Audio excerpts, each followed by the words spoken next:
Napakaganda ng araw na ito, sapagkat sa araw na ito, ipinagdiriwang po natin at inaalala po natin ang kadakilaan ng pagiging isang ina.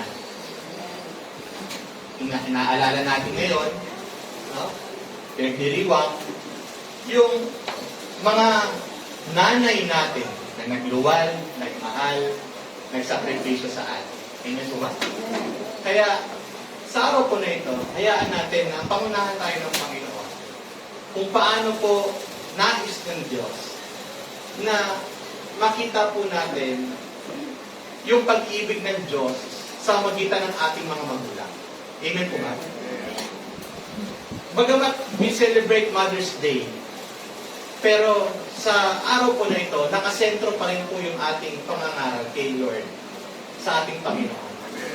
Na kahit we honor the mother, but God wants us to see na kahit sa pag-ibig ng ating mga magulang, makikita pa rin natin ang pag-ibig ng Diyos. Amen po ba?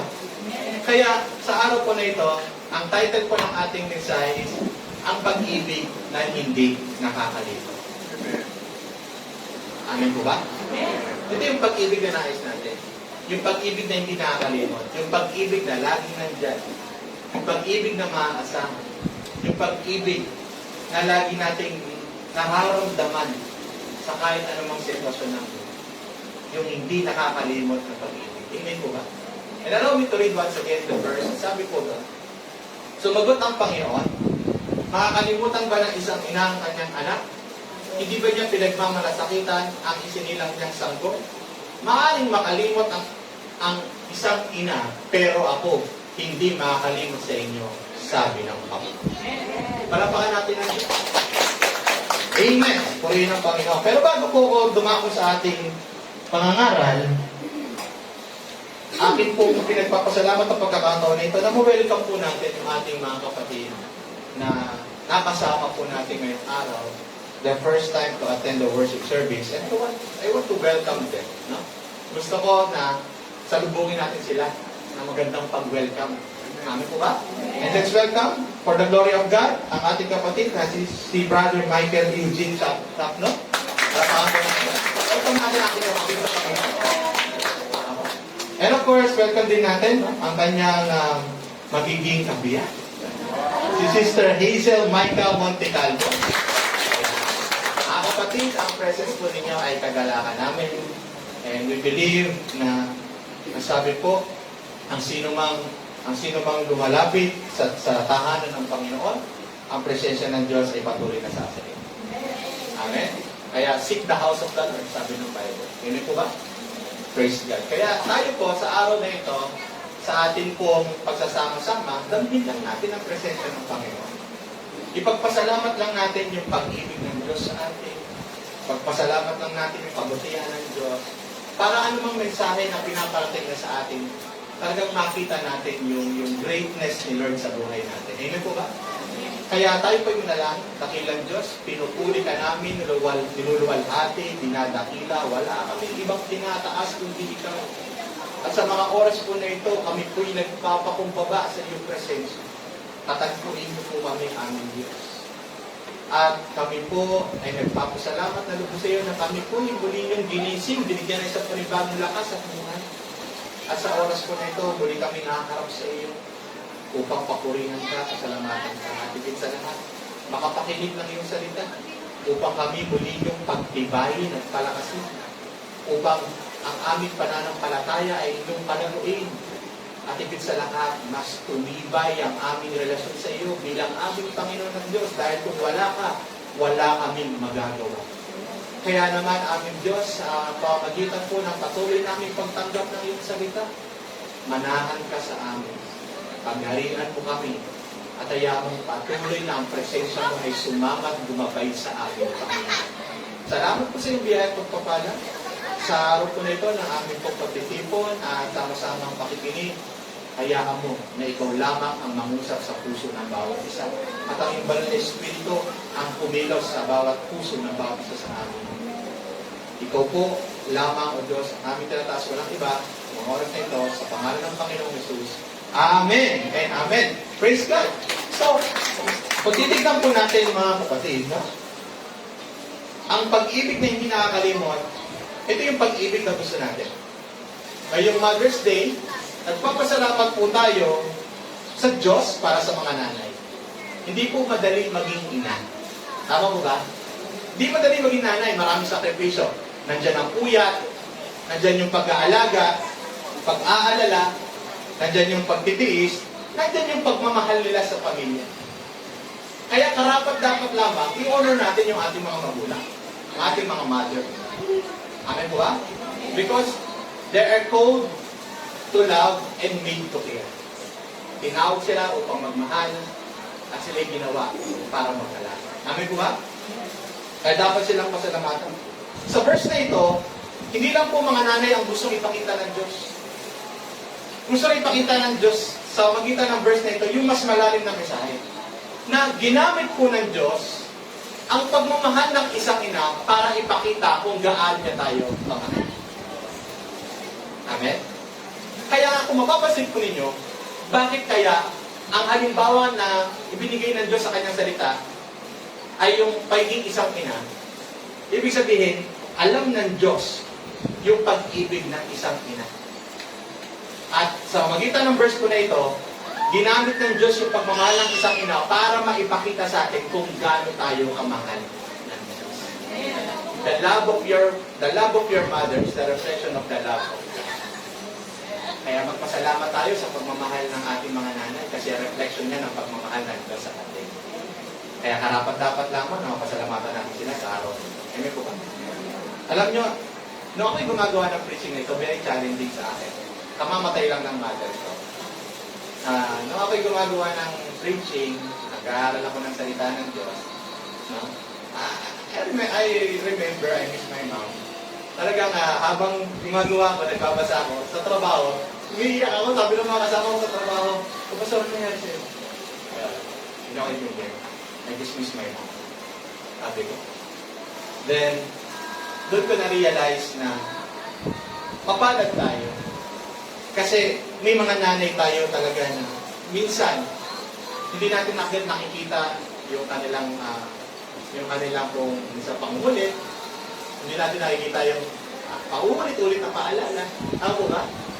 Kami naman, paulit-ulit eh. Ang nanay naman, lagi ganun.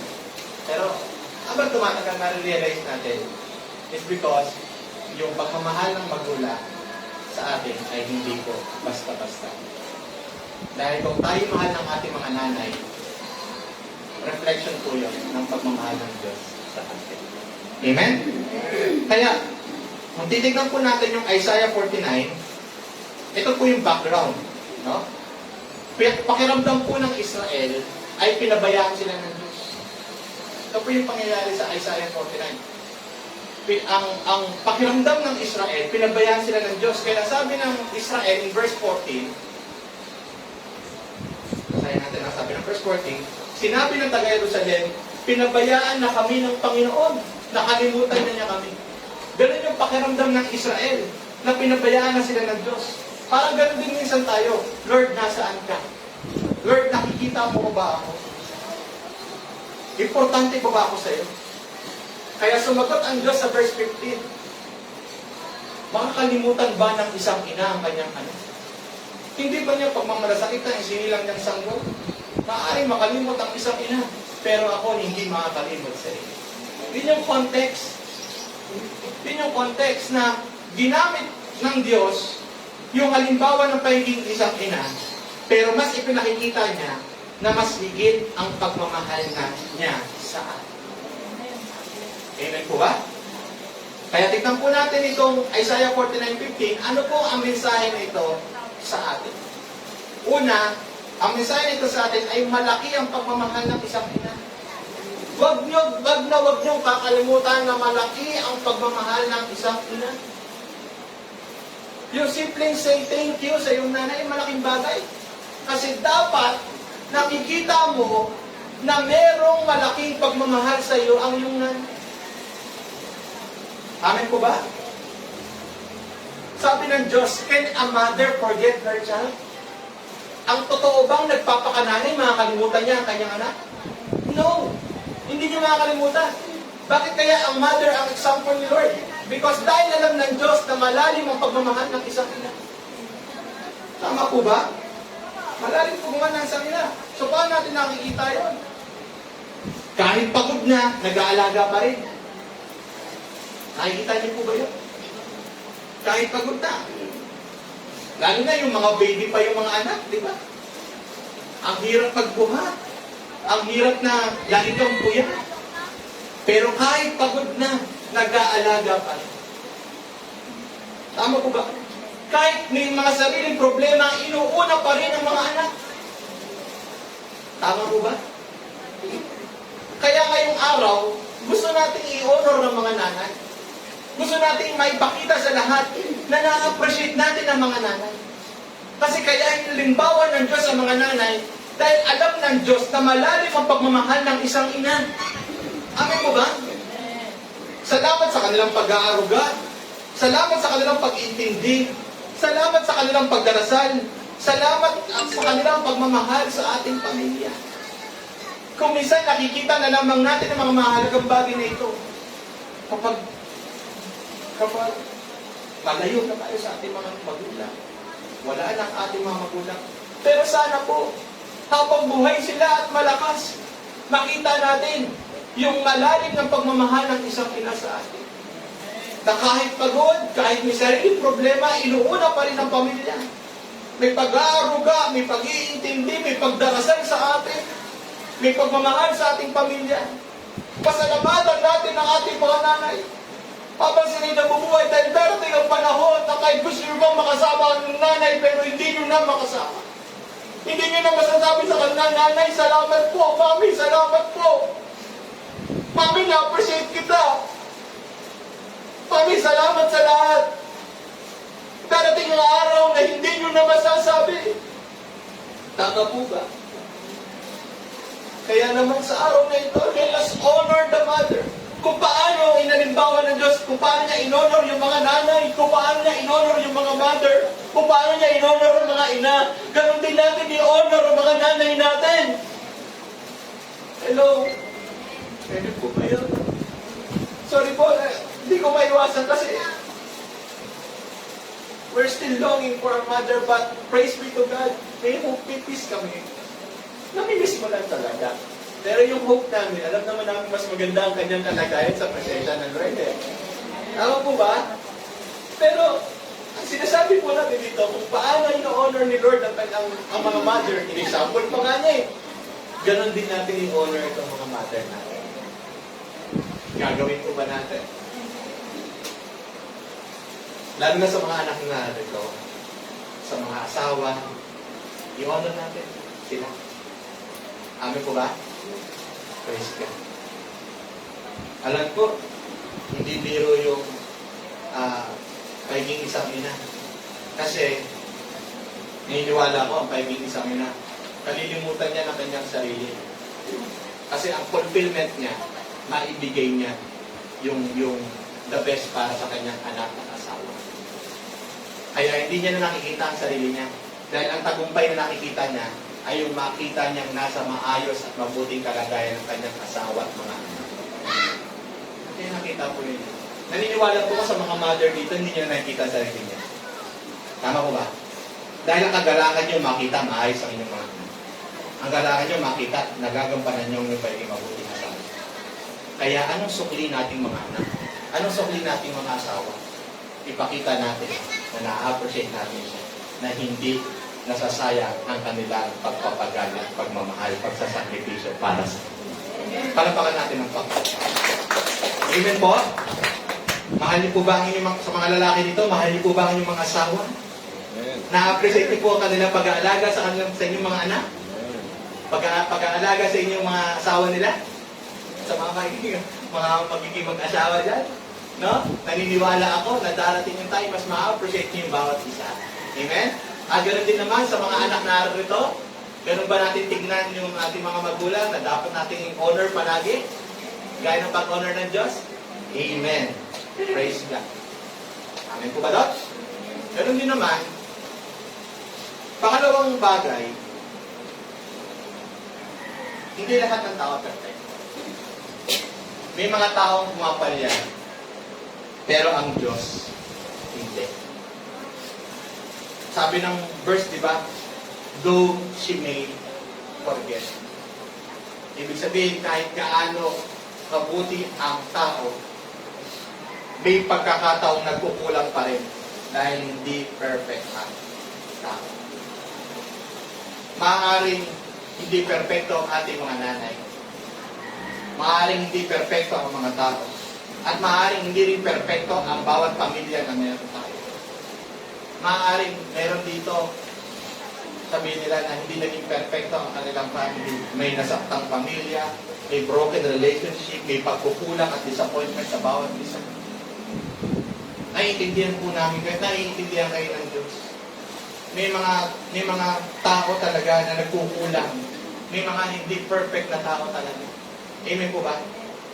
Pero, sabi ng Diyos, may mga tao mang pumapalya, pero ang Diyos hindi papalya sa iyo. Dumating man sa point na nakaranas ka ng kakulangan sa pagmamahal ng magulang, pagmamahal ng tao, hindi man naging perfect, maaaring hindi naging perfecto ang buhay mo, maaaring nasaktan ka, maaaring meron kayong broken relationship, maaaring puno ng pagkukulang sa iyo.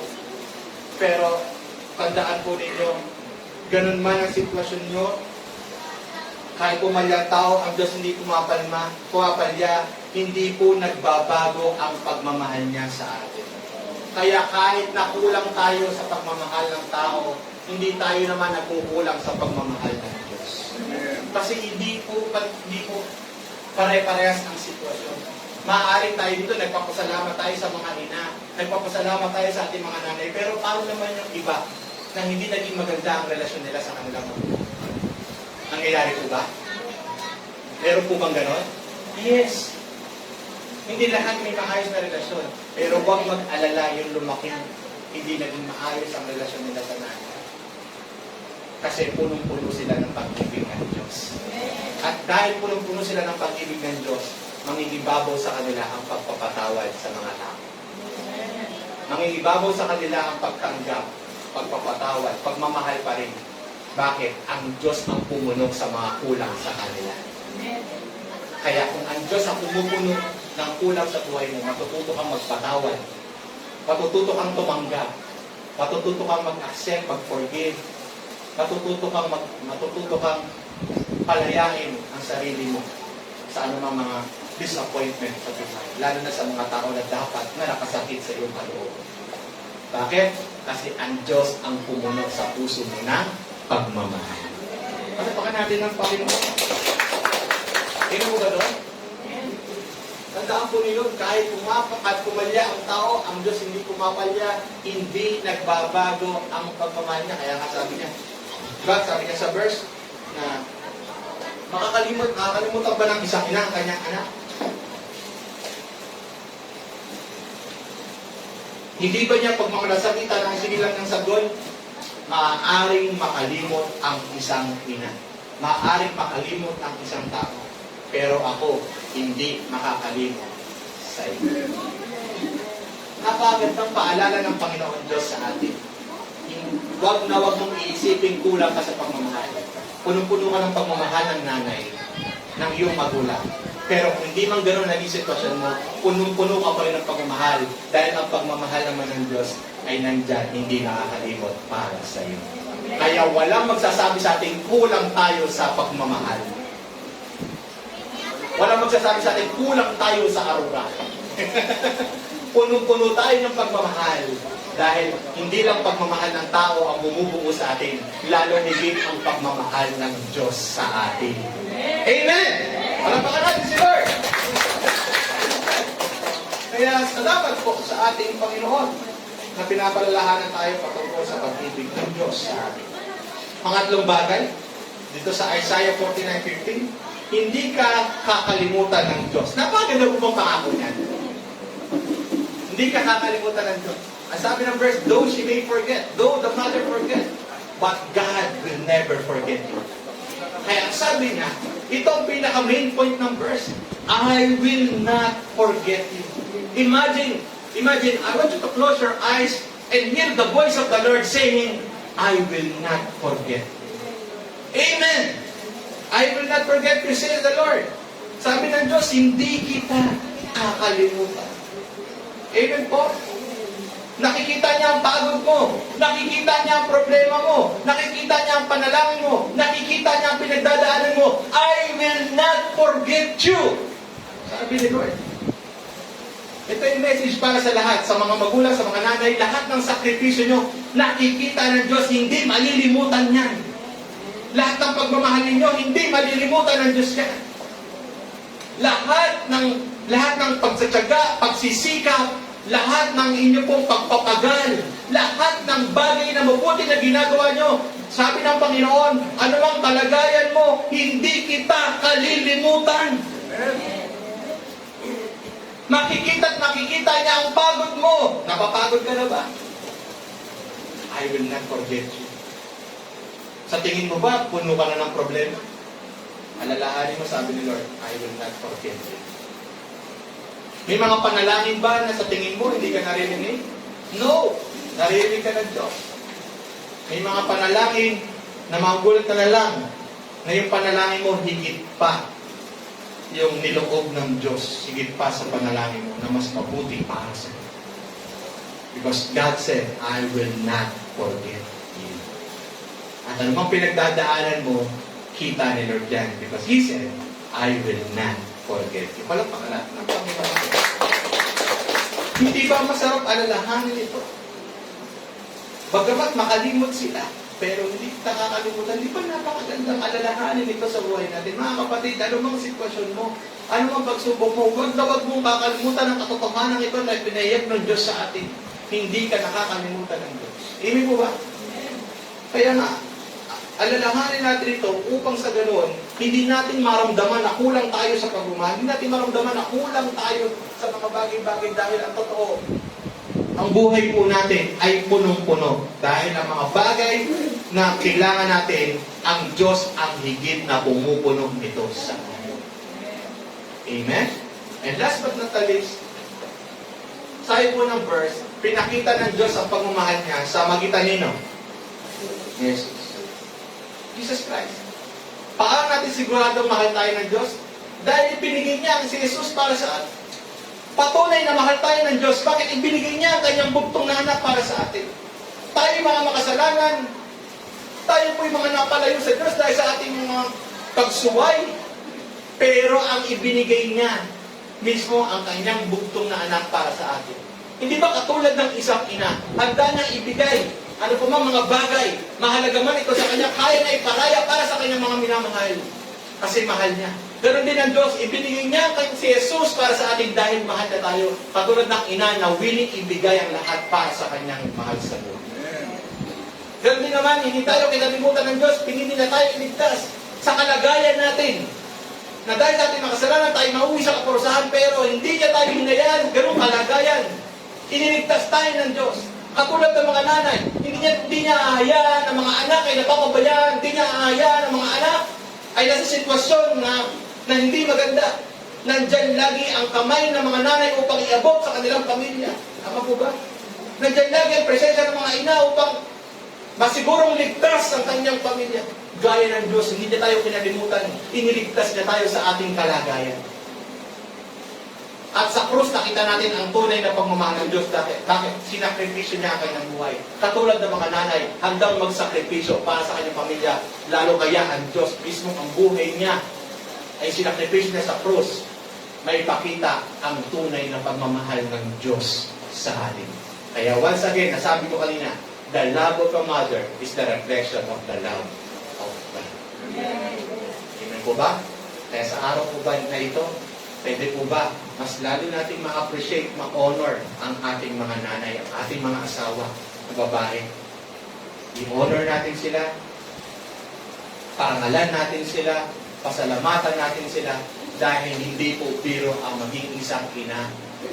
Pero kasama nila ang Diyos para sa magitan ng kanilang pagmamahal, mas maramdaman mo na mas mahal ka ng Diyos. Amen? At sa mga hindi naman po nakaranas ng mabuting relasyon sa mga tao, huwag mong iisipin na kulang ka. Hindi ka kulang. Bakit? Kasi hindi ka nakakalimutan ng Diyos. Sa ngalan ng Ama, ng Anak, at ng Espiritu Santo.